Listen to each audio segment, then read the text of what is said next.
Hello friends, ನಮಸ್ತೆ ಎಲ್ರಿಗೂ. ಎಲ್ಲರೂ ಆರಾಮಾಗಿದ್ದೀರಲ್ಲ?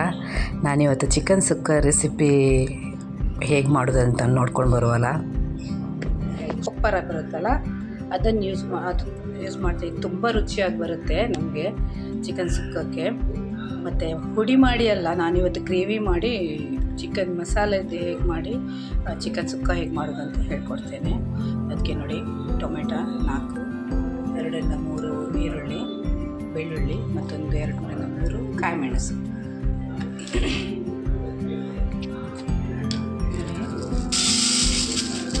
ಕೊತ್ತಂಬರಿ. ಇದೊಂದು 2 kg ಸುಕ್ಕಕ್ಕೆ ಸಾಕಾಗುತ್ತೆ.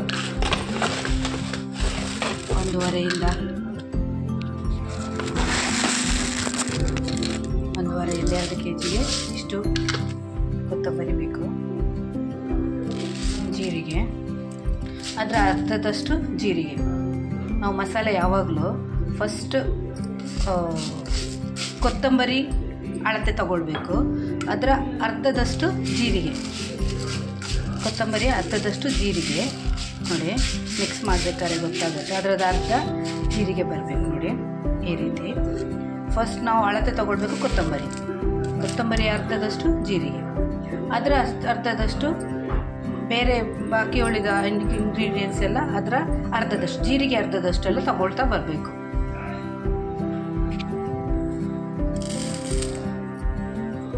ಮೆಂತೆ,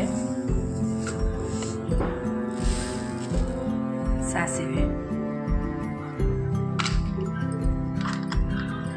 ಚಕ್ಕೆ,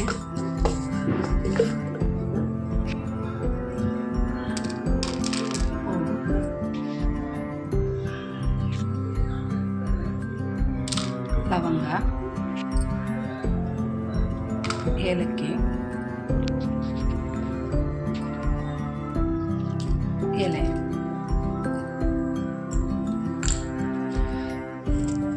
ಇದಿಷ್ಟು ಸಮಾನ ಪ್ರಮಾಣದಲ್ಲಿ ತಗೊಳ್ಬೇಕು. ಯಾಕಂದರೆ ಸ್ವಲ್ಪ ಜಾಸ್ತಿ ಆದರೂ ಯಾವುದು ಇಂಗ್ರೀಡಿಯೆಂಟ್ಸ್ ಜಾಸ್ತಿ ಹಾಕಿರ್ತೀವಿ ನೋಡಿ, ಅದರದ್ದು ಸ್ಮೆಲ್ ಬರುತ್ತೆ. ರುಚಿನೂ ಅದೇ ರೀತಿ ಇರುತ್ತೆ. ಇಲ್ಲಂದರೆ ಯಾವುದು ಒಂದು ಜಾಸ್ತಿ ಆದರೂ ಅದೇ ಘಾಟು ನಮಗೆ ಅಡಿಗೆಯಲ್ಲಿ ಅದೇ ಘಾಟು ಬರುತ್ತೆ. ಅದಕ್ಕಾಗಿ ಇದು ಹಾಕ್ಕೊಳ್ಬೇಕಾದ್ರೆ ಸ್ವಲ್ಪ ಒಂದೇ ಸಮಾನ ಪ್ರಮಾಣದಲ್ಲೆಲ್ಲ ಹಾಕ್ಕೊಳ್ತಾ ಬರಬೇಕಿದು.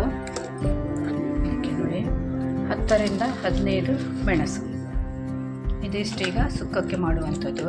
ಮತ್ತು ನಾನಿದು ತೆಂಗಿನಕಾಯಿ ಕೊಪ್ಪರ ಹೇಳ್ತೇವಲ್ಲ, ಕೊಪ್ಪರವನ್ನು ಪುಡಿ ಮಾಡಿ ಯೂಸ್ ಮಾಡುವಂಥದ್ದು.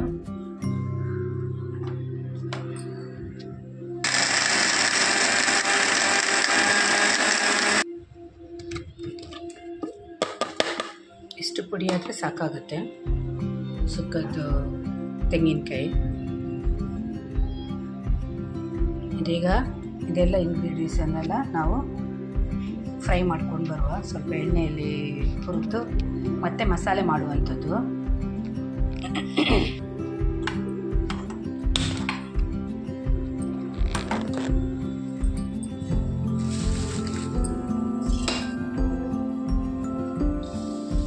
ಸ್ವಲ್ಪ ಮೆಣಸು ಹುರಿಲಿಕ್ಕೆ,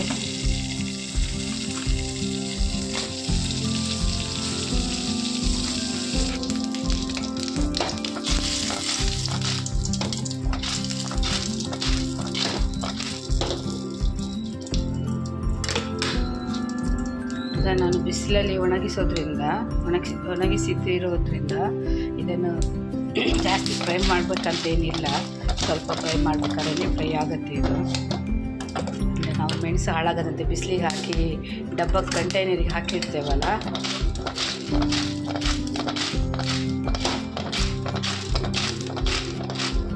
ಸ್ವಲ್ಪ ಬಿಸಿ ಆದರೆ ಸಾಕಾಗುತ್ತೆ ನೋಡಿ, ಇಷ್ಟು ಸಾಕಾಗುತ್ತೆ.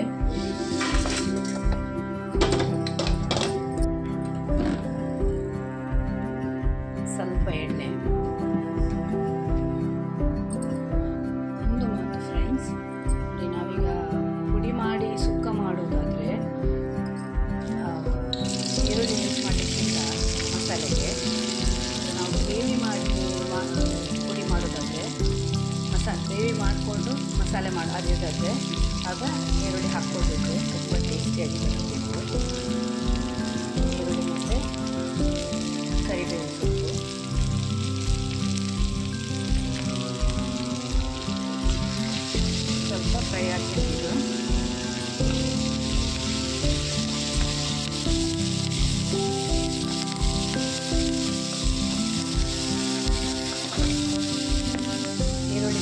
ಆಡಿದ ನಂತರ ನಾವೆಲ್ಲ ಅಳತೆ ತೊಗೊಂಡಿದ್ವಲ್ಲ ಇದನ್ನು ಹಾಕ್ಕೊಳ್ತೀನಿ.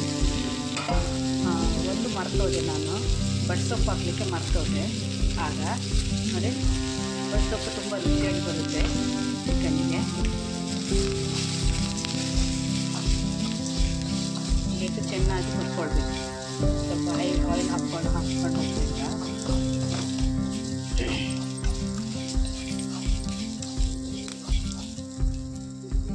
ಹಾಗೆ ಬಿಡಬಾರ್ದು ನೋಡಿ, ಹೀಗೆ ಮಿಕ್ಸ್ ಮಾಡ್ತಾ ಇರಬೇಕು. ಇಲ್ಲದೆ ಕರಟಿದ್ದು ಸ್ಮೆಲ್ ಬರುತ್ತೆ. ಮಸಾಲೆನೂ ಕರಟಿದ ಸ್ಮೆಲ್ ಬಂದರೆ ರುಚಿಯಾಗಿರಲ್ಲ, ಒಂಥರ ಕಹಿ ಬರುತ್ತೆ. ಹಾಗಾಗಿ ಸ್ವಲ್ಪ ಕೈ ಆಡಿಸ್ತಾ ಇರಬೇಕು. ತುಂಬ ಮಂದಿ ಕೇಳ್ತಾಯಿದ್ರು, ನೀವು ಚಿಕನ್ ಸುಕ್ಕದ ರೆಸಿಪಿ ಹೇಳಿಕೊಡಿ ಮೇಡಮ್ ಅಂತ ಕಮೆಂಟ್ ಮಾಡಿದರು. ಅದಕ್ಕೋಸ್ಕರ ನಾನು ಅವರಿಗೋಸ್ಕರ ಇದು ಚಿಕನ್ ಸುಕ್ಕದ ರೆಸಿಪಿ ಮಾಡ್ತಾಯಿದ್ದೇನೆ. ನಮ್ಮದು ಈ ಕಡೆ ಮಂಗಳೂರು, ಉಡುಪಿ ಕಡೆ ಎಲ್ಲ ಇದು ಜಾಸ್ತಿ ಮಾಡ್ತೇವೆ ನಾವು. ಫಂಕ್ಷನಿಗೂ ಹಾಗೆ ಈ ರೀತಿ ಮಾಡ್ಕೊಳ್ತೇವೆ. ಮಸಾಲೆ ಮಾಡಿಬಿಟ್ಟು ಚಿಕನ್ ಸುಕ್ಕ ಮಾಡ್ತೇವೆ ಹೆಚ್ಚಾಗಿ. ಪುಡಿ ಮಾಡಿನೂ ಮಾಡ್ತೇವೆ, ಆದರೆ ಇದು ಸ್ವಲ್ಪ ರುಚಿ ಜಾಸ್ತಿ. ನಮ್ಮದು ಊರಿದ ಕೋಳಿಗೆಲ್ಲ, ಈಗ ನಮ್ಮದು ಊರಿದ ಕೋಳಿ ಸಿಗಲಿಲ್ಲ, ಆದ್ದರಿಂದ ನಾನು ಫಾರಮ್ ಕೋಳಿಯಿಂದಲೇ ಮಾಡ್ತಾಯಿದ್ದೇನೆ. ಊರಿದ ಕೋಳಿಗೆಲ್ಲ ಅದರಿಂದ ಮಸಾಲೆ ನಾವೀಗ ಗ್ರೇವಿ ಮಾಡಿ ಮಸಾಲೆ ಸುಕ್ಕ ಮಾಡ್ತೇವಲ್ಲ, ಅದೇ ತುಂಬ ರುಚಿಯಾಗಿರುತ್ತೆ. ಮಸಾಲೆನೂ ಒಳ್ಳೆ ಹಿಡಿಯುತ್ತದೆ ಚಿಕನ್ನಿಗೆ. ಈಗ ಆಗಿದೆ.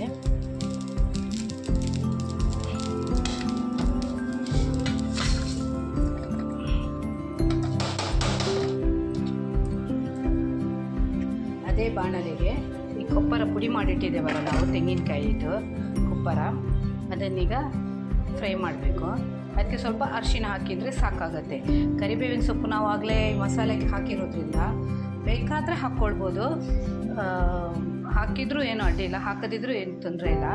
ಮತ್ತು ನಾವು ಚಿಕನ್ ಬೇಯಿಸ್ಬೇಕಾದ್ರೂ ಕರಿಬೇವು ಸೊಪ್ಪು ಹಾಕ್ತೇವಲ್ಲ, ಹಾಗಾಗಿ ಇದು ಸಾಕಾಗತ್ತೆ. ಇಲ್ಲೇ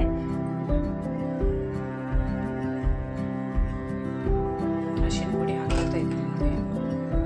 ಈಗ ಇದು ಚೆನ್ನಾಗಿ ಫ್ರೈ ಆಗಬೇಕು.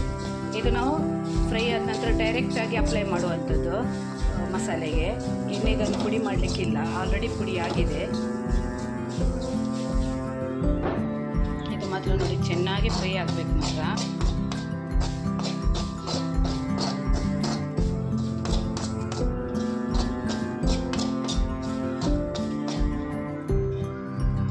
ನೋಡಿ, ಈ ಹದಕ್ಕೆ ಬಂದರೆ ಸಾಕಾಗುತ್ತೆ. ಪರಿಮಳ ಬರಬೇಕು. ಯಾವುದು ನಮ್ಮ ತೆಂಗಿನಕಾಯಿ ನಾವು ಹುರಿತೇವಲ್ಲ, ಕೈ ಆಡಿಸ್ತಾ ಇರಬೇಕು. ಮತ್ತು ಅದು ಪರಿಮಳನೇ ಬೇರೆ ಬರುತ್ತೆ. ಸ್ವಲ್ಪ ಎಣ್ಣೆ ಪರಿಮಳ ಬರುತ್ತೆ, ನಮ್ಮ ತೆಂಗಿನ ಎಣ್ಣೆ ಪರಿಮಳ ಬರುತ್ತೆ. ಆ ಹದಕ್ಕೆ ಬರಬೇಕು. ಜಾಸ್ತಿ ಕರಟ್ಲೂಬಾರ್ದು, ಹಾಗಾಗಿ ಕೈ ಆಡಿಸ್ತಾ ಇರಬೇಕು. ನೋಡಿ, ಇಷ್ಟು ಬಂದರೆ ಸಾಕಾಗುತ್ತೆ. ನೋಡಿ, ಈ ಕಲರಿಗೆ ಬಂದರೆ ಸಾಕಾಗುತ್ತೆ.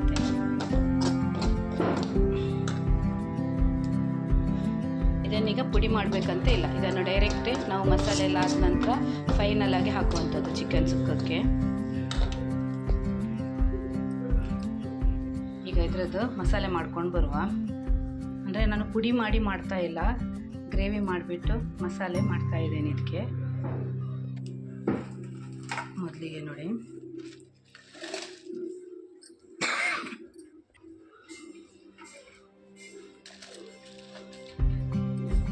ಇದು ಸ್ವಲ್ಪ ಪುಡಿ ಆಗಬೇಕು.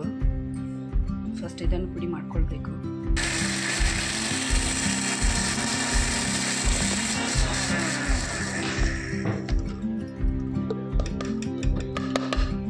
ಇಷ್ಟು ಪುಡಿ ಆಗುತ್ತಲ್ಲ, ಈಗ ಇದಕ್ಕೆ ಉಳಿದ ಮಸಾಲೆ ಎಲ್ಲ ಹಾಕ್ಕೊಳ್ಬೇಕು. ಈ ಮಸಾಲೆ ಎಲ್ಲ ಹಾಕ್ಕೊಳ್ತಾ ಬರಬೇಕು.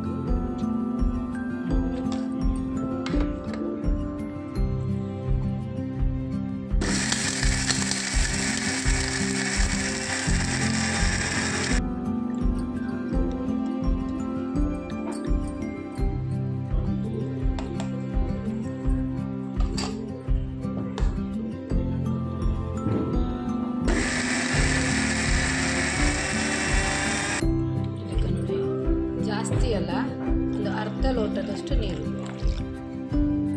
ಅರ್ಧ ಲೋಟ. ಜಾಸ್ತಿನೂ ಹಾಕ್ಕೊಳ್ಬೇಡಿ, ತುಂಬ ತೆಳುನೂ ಆಗಬಾರ್ದು. ಮಸಾಲೆ ಬಂದರೆ ಆಯಿತು.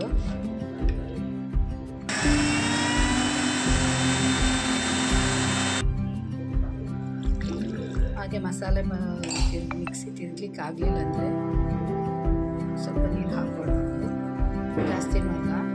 ನಾನೀಗ ಇದಕ್ಕೆ ಬೆಳ್ಳುಳ್ಳಿ ಹಾಕ್ತಾ ಇದ್ದೀನಿ.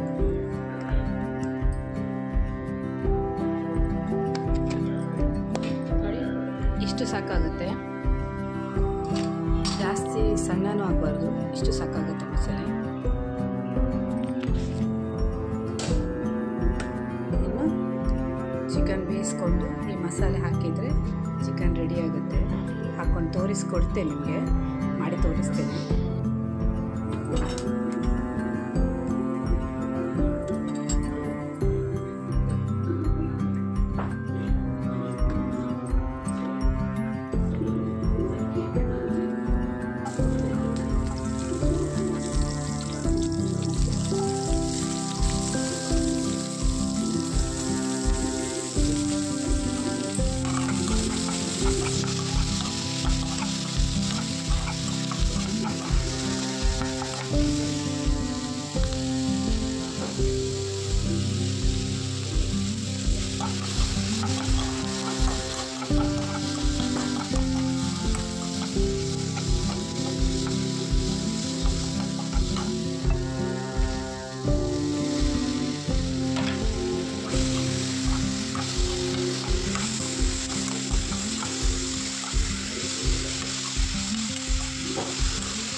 मैंने चूर पाते अच्छे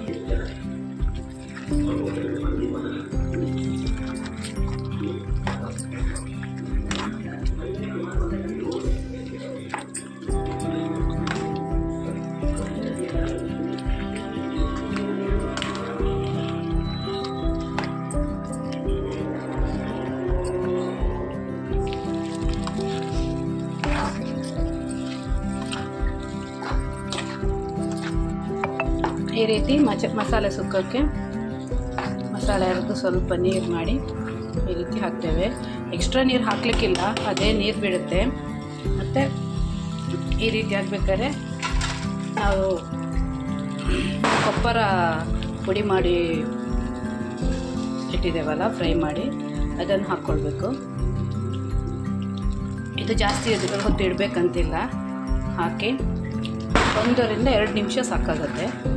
ಮಿಕ್ಸ್ ಮಾಡಿ ಸ್ವಲ್ಪ ಮಸಾಲೆ ಜಾಸ್ತಿ ಆಗುತ್ತೆ ನೋಡಿ, ಚಿಕನ್ ಸುಕ್ಕದಲ್ಲಿ ಮಸಾಲೆ ಸ್ವಲ್ಪ ಜಾಸ್ತಿ ಬರುತ್ತೆ ನಮಗೆ. ಅದೇ ಹುಡಿ ಮಾಡಿ ಹಾಕಿದರೆ ಅಷ್ಟು ಮಸಾಲೆ ಬರಲ್ಲ. ಏನಾದರೂ ಚಪಾತಿ, ದೋಸೆ, ಪರೋಟ ಏನಾದರೂ ತಿನ್ನಬೇಕಂದ್ರೆ ಈ ರೀತಿ ಮಾಡ್ಬೋದು. ಮಸಾಲೆಗೂ ಅಷ್ಟೇ ಒಂದು ಅರ್ಧ ಲೋಟ ನೀರು, ಜಾಸ್ತಿ ಹಾಕ್ಕೊಳ್ಬಾರ್ದು.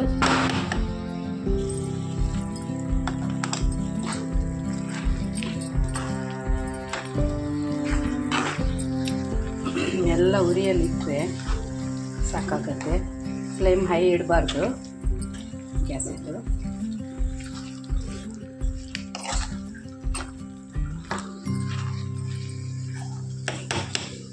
ಇದಕ್ಕೀಗ ನಾನು ಕಟ್ ಮಾಡಿ ಇಟ್ಕೊಂಡಂಥ ಕೊತ್ತಂಬರಿ ಸೊಪ್ಪು ಗಾರ್ನಿಷ್ಗೆ.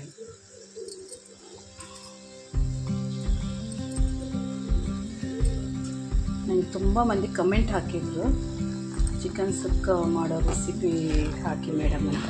ಅದಕ್ಕೋಸ್ಕರ ನಾನು ಚಿಕನ್ ಸುಕ್ಕದ್ದು ಗ್ರೇವಿ ಮಾಡಿಬಿಟ್ಟು ಚಿಕನ್ ಸುಕ್ಕ ಹೇಗೆ ಮಾಡೋದಂತ ಹೇಳಿಕೊಡ್ತಾ ಇದ್ದೇನೆ.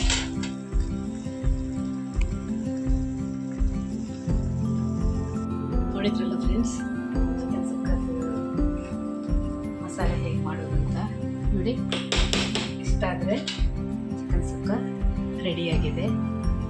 ಯಾರೆಲ್ಲ ಹೊಸದಾಗಿ ನನ್ನ ಚಾನಲ್ ನನ್ನ ವಿಡಿಯೋ ನೋಡ್ತಾ ಇದ್ದೀರಾ, ಸಬ್ಸ್ಕ್ರೈಬ್ ಮಾಡಿ, ಸಪೋರ್ಟ್ ಮಾಡಿ, ಲೈಕ್ ಮಾಡಿ, ಶೇರ್ ಮಾಡಿ. Thank you so much. Next ವಿಡಿಯೋದಲ್ಲಿ ಸಿಗುವ. ಬಾಯ್.